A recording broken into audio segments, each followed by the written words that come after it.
আসসালামু আলাইকুম। Culinary art and রেসিপির পক্ষ থেকে আমি শেখ মারুফুজ্জামান সবাইকে জানাই আন্তরিক শুভেচ্ছা।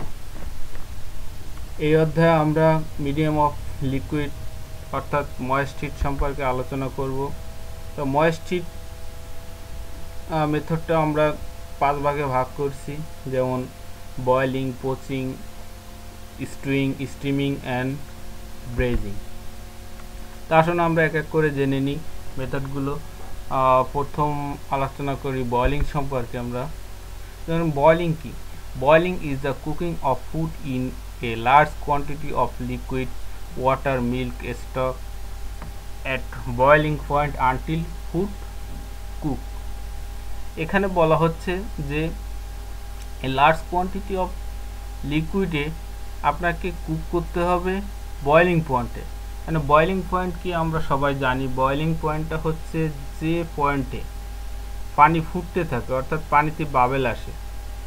যেমন 100 ডিগ্রি তাপমাত্রায় গেলে পানি কিন্তু তখন বাষ্প হয়ে যায়, তখন কিন্তু আর তাপমাত্রা ইনক্রিজ হয় না। অর্থাৎ যখন পানি আমরা তাপ দেব তখন পানি সর্বোচ্চ তাপমাত্রা হবে 100 ডিগ্রি। তখন 100 ডিগ্রির পরে যখন যাবে তখন কিন্তু এটা বাষ্প হয়ে উড়ে যাবে। অর্থাৎ এইটাই পানির বয়েলিং পয়েন্ট। এবং এই বয়েলিং পয়েন্টে ফুড কুক করতে হবে আপনার আনটিল ফুড কুক, মানে যতক্ষণ খাদ্য সিদ্ধ না হয় ততক্ষণ আমার কুক করতে হবে। তো এটাই ছিল বয়েলিং। আপনারা ছবি দেখতে পাচ্ছেন যে ডিম বয়েল করা হচ্ছে। এখন এই ডিম বয়েল করার জন্য পানিতে ডিম ছেড়ে দিয়ে কুক করা হচ্ছে। এখানে আপনারা দেখতে পাচ্ছেন যে বাষ্প হয়ে পানি উড়ে যাচ্ছে, অর্থাৎ বয়েলিং পয়েন্টে এই ডিমটা কুক করা হচ্ছে। কারণ যখন 100 ডিগ্রি তাপমাত্রা হয়ে যাবে তখন 100 ডিগ্রি তাপমাত্রার পরে আর কিন্তু পানির তাপমাত্রা বাড়বে না, পানির তাপমাত্রা মানে তখন পানি বাষ্প হতে থাকবে। তো এইটাই বয়েলিং পয়েন্ট। তারপরে আসুন আমরা জানি পোচিং। এখন পোচিংটা কি? Poaching is the cooking of food in a small quantity of liquid water, milk, stock below boiling point until food cook. এখানে পোচিংটা হচ্ছে আপনার যে কোনো কিছু পোচ করা, যেমন ওয়াটার পোচ। মানে আপনার ছবিতে দেখতে পাচ্ছি যে ডিমে ওয়াটার পোচ ডিম। এখন এই পোস্ট করার জন্য মাধ্যমটা থাকবে কি? ওয়াটার থাকতে পারে, মানে স্টক থাকতে পারে, মিল্ক থাকতে পারে, এটা কোনো বিষয় না। বিষয়টা হচ্ছে যে এখানে আমরা বয়েলিং পয়েন্টে কি করছি, পানি কিন্তু বয়েলিং পয়েন্টে ছিল, অর্থাৎ 100 ডিগ্রি তাপমাত্রায় ছিল। আর এখানে পোচিং সিস্টেমটা হচ্ছে আপনার 100 ডিগ্রির নিচে তাপমাত্রা আসবে এবং ফুড আনটিল কুক হতে হবে। এটা হচ্ছে পোচিংয়ের শর্ত। অর্থাৎ বয়েলিং পয়েন্টের নিচে থাকতে হবে তাপমাত্রা, 100 হবে না, যেমন 85, 80 এরকম থাকতে হবে। তারপরে আসুন আমরা জানি স্টিমিং। স্টিমিং কি? Steaming is the cooking of preheated food by steam for moist heat under various degree to of pressure. The length of cooking time must be carefully controlled. এখানে একটু বলে রাখা দরকার যে যত আমরা কুকিং মেথডে যত মেথড সম্পর্কে আলোচনা করছি, এই সব মেথডের থেকে সবথেকে শক্তিশালী মেথড হচ্ছে স্টিম মেথড। এই স্টিম মেথডটা খুবই শক্তিশালী। এই মেথডে মানে তাপমাত্রা যে এত শক্তিশালী থাকে যেটা অন্য কোথাও থাকে। মনে করেন সাপোজ আপনাদের বলি, যেমন আপনি যদি বয়েলিং পয়েন্টে পানি ভিতর আঙুল ঢুকায় দেন, এটা কিন্তু আপনার হয়ে যাবে, মানে দেখা যায় সামান্য চামড়া ফুড়ে ঠোস পড়বে, একটু পানি টানি হবে, সেরে যাবে। কিন্তু আপনার হাতে কিংবা শরীরে কোথাও যদি হিট লাগে, এই স্টিমের হিটটা লাগে, এই স্টিমের হিটটা খুবই শক্তিশালী এবং এই হিটটা আপনার মাংসে ইফেক্ট করে না, এই হিটটা আপনার ইফেক্ট করবে সরাসরি হাড়ে। অর্থাৎ তাহলে এখানে খুবই মানে সতর্ক থাকা উচিত। এই জন্য এখানে বলা হয়েছে যে মাস্ট বি কেয়ারফুলি কন্ট্রোল।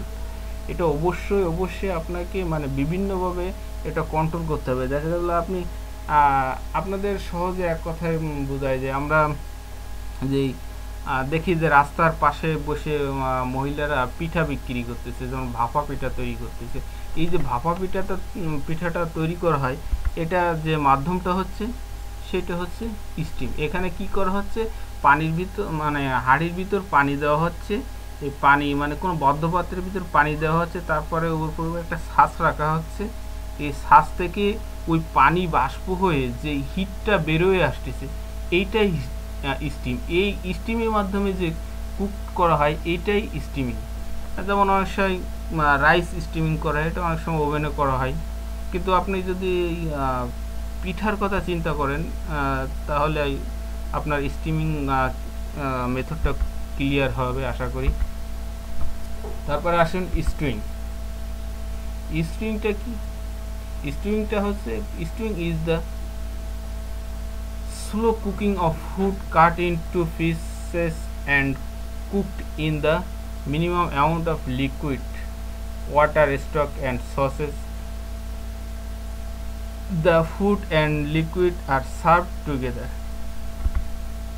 এখানে বলা হচ্ছে যে এইটা খুব স্লো হিটে, আমরা তো আগে বলেছি যে বয়েলিং পয়েন্টে যখন আসবে তখন কিন্তু পানি মানে বাষ্প হয়ে যাবে। এখানে হচ্ছে আপনার যে খাদ্যের যে টুকরোগুলো, অর্থাৎ আপনি বিভিন্ন ভেজিটেবল তারপরে মাংস যাই রান্না করুন আপনার, এটা কাটার পরে এটা খুব স্লো হিটে, অর্থাৎ আপনার বয়েলিং পয়েন্টের নিচে আপনার এটা করতে হবে, রান্না করতে এবং অনেকক্ষণ ধরে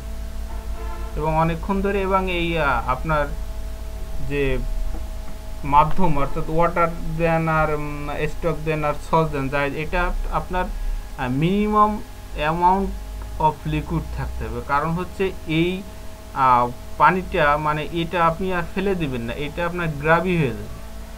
এটা গ্রাভি হয়ে আপনার এটা কি হবে, ওই ফুডের সাথে একাত্রে সার্ভ করা হবে। অর্থাৎ ওই আপনি ভেজিটেবল কিংবা মাংস কিংবা যাই রান্না করেন ওইটার সাথে আর আপনার এই গ্রাভিটা একসাথে সার্ভ করা হবে, খুব ঘন হয়ে যাবে। এবং এটা একটা স্লো কুকিং মেথড এবং এই স্টিউইংটা করতে অনেক সময় প্রয়োজন। মনে করেন আপনার একটা ফুড স্টিউইং করতে আপনার 2 থেকে 2.5 ঘন্টা সময় লেগে যায়। তারপরে আসেন আমরা ব্রেজিং সম্পর্কে আলোচনা করি। ব্রেজিংটা হচ্ছে আপনার, আপনি আগে যে আমরা স্টিংটা জানলাম, এই স্টিংটার আগে আমরা জেনেছি রোস্টিংটা। এই রোস্টিংটা আর স্টিংটার এটা একটা কম্বিনেশন মেথড। অর্থাৎ আপনি কোনো খাদ্যদ্রব্য আগে কি করবেন, কোনো ওভেন বা পটে দিয়ে এটা একটু করে নেবেন, রোস্ট করে নেবেন। এখানে ফুল রোস্ট করার প্রয়োজন নেই, আপনি রোস্ট করে নিলেন। রোস্ট করার পরে এটা আমরা মানে স্টিং মেথডের মতো এটা স্লো কুকিং ফায়ারে দিয়ে এটা আস্তে আস্তে সময় নিয়ে এটা আমরা কুক করব। এবং এটা কাভার ফ্যানে আপনার বদ্ধ পাত্রে রান্না করতে হবে। রান্না করার পরে দেখা যাবে একটা নাইস কালার, একটা সুন্দর ফ্লেভার আসবে এবং গ্রাভি ঘন হয়ে যাবে।